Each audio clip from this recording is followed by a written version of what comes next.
it is the perfect time to invest in Bali. It is getting more regulated, more transparent, and for the most important, dollar is getting very strong compared to rupiah, so it is getting cheap for foreigners to invest here. But don't fall for the 20 plus yield promises. These are just marketing gimmicks. Let's talk about something very serious. Welcome to Let's Be Real, a platform where we talk about real estate investing in a way nobody in this industry never will. No hype, no sales pitch, just the full picture. With me, Plomp from Investland Bali Group. Last year there was approximately 7 million international tourists, followed by a very strong domestic market with 9 million tourists. That's something not many countries can say. It's not unusual that the gross yield is here 10 to 20% annually, compared to Europe, Australia and other Western countries where you would expect less than 5% annually. Besides, it is the perfect time to invest in Bali. It is getting more regulated, more transparent, and for the most important, dollar is getting very strong compared to rupiah, so it is getting cheap for foreigners to invest here. Bali offers definitely higher yields than other Western markets because it is still a developing country. But don't fall for the 20 plus yield promises. These are just marketing gimmicks. What most people get right is the location of the property, the design of the property. How does it look on the render or on the brochure? That's the easy part. But what people get wrong is property due diligence and mixing up gross and net yields because they're not the same. You need to understand what is the difference between gross yield and net yield.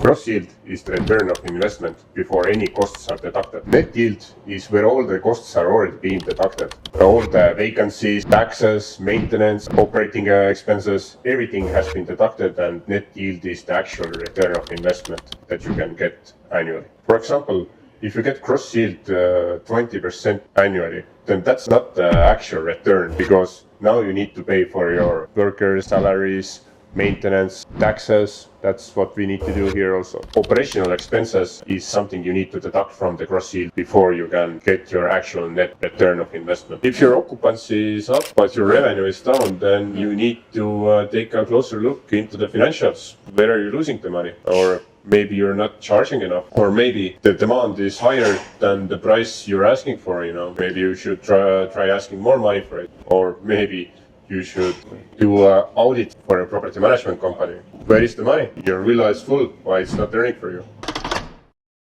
There are over 18,000 properties for sale in Bali right now. And what we discovered, the properties that don't sell well are the properties that are copy-pastes from thousands of similar properties already. So what we concentrate now is redesigning each villa complex and not using the same design all the time. You need to have new approach, new concept every time to keep it fresh and to keep it interesting and to keep the occupancy rates high. Let's be real, there are a lot of properties being demolished in Bali. For example, in Bingin they demolished the whole oceanfront properties, including villas and commercial spaces. Why did it happen? It happened because of wrong zoning. And this can happen with you too, if you don't pay attention. Don't be these guys and do proper due diligence and get your zoning right. Another story happened in Ubud. A famous development named Park Ubud was closed down because of wrong zoning. You can check it easily with one click on the website, on the government website. So pay attention and do your due diligence, or else you pay later. Let's talk about something very serious. Nominee arrangements. A lot of people are doing it, and at first it seems very tempting, but be aware, there are consequences. For example, I know someone who's dealing with the situation right now. He had a medical center here in Bali and used nominee arrangements, and eventually he was forced out of the business. He's still fighting and most likely will get most of the assets out of the business, but he lost a lot of things, including time, money, and peace of mind. So my advice is to avoid these nominee arrangement type of deals. It's better for your time, it's better for your returns, and you can sleep well too.